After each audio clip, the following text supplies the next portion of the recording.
How to delete all MIDI notes of the current playing clip? It's just as easy like this.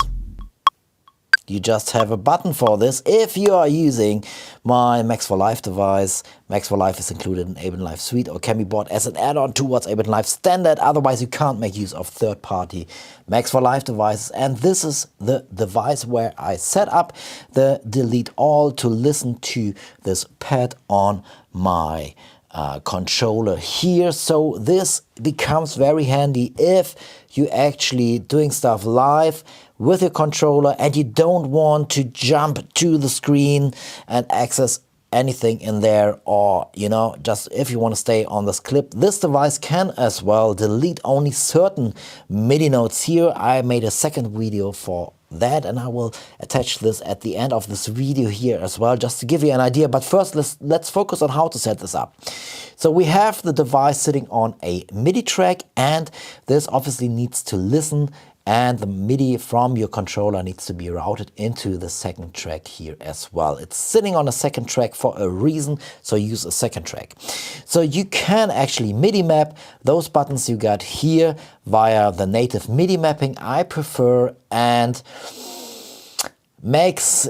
gives you a little bit more functionality if you do the direct MIDI mapping in here. So you get those two slots below those functions here where you can actually route the MIDI in here. So I could hit S, and then if I have the controller being routed in there, it's listening for the next MIDI notes. So this only works with MIDI notes. And then I hit the pad here, and now it's detecting the pitch I'm sending in here. And now it will trigger the delete all of the track we are listening to, or we are setting the device up to look for. So this device here has a track menu here. So if we refresh that, if we have more tracks, we need to assign a track. So our track here is called the loop track, and that's the one we want to select here.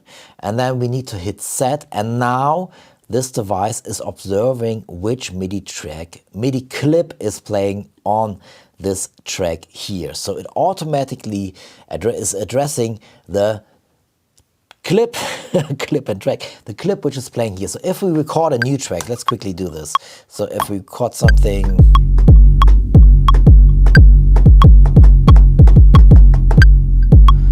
so I have a 2-bar loop here, and this is now being played. Maybe let's add a clap.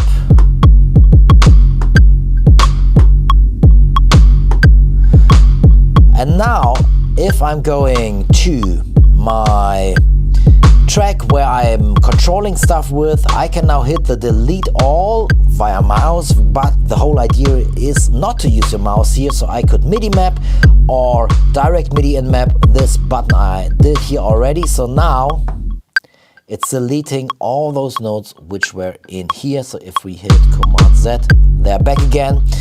So now, maybe let's say, and this is the second possibility you got in here, is like you only want to delete a certain pitch. So let's say you like the kick, but you don't like the side stick here, which is this one here, this pad here.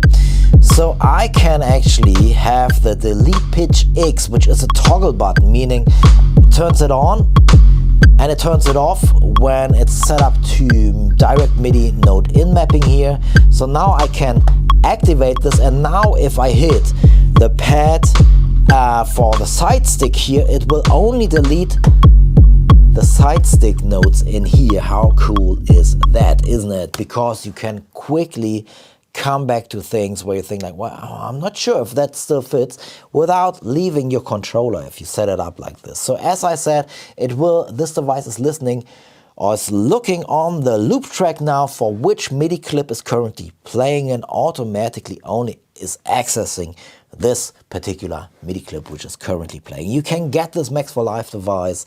Just follow the link in the video description below at abletondrummer.com.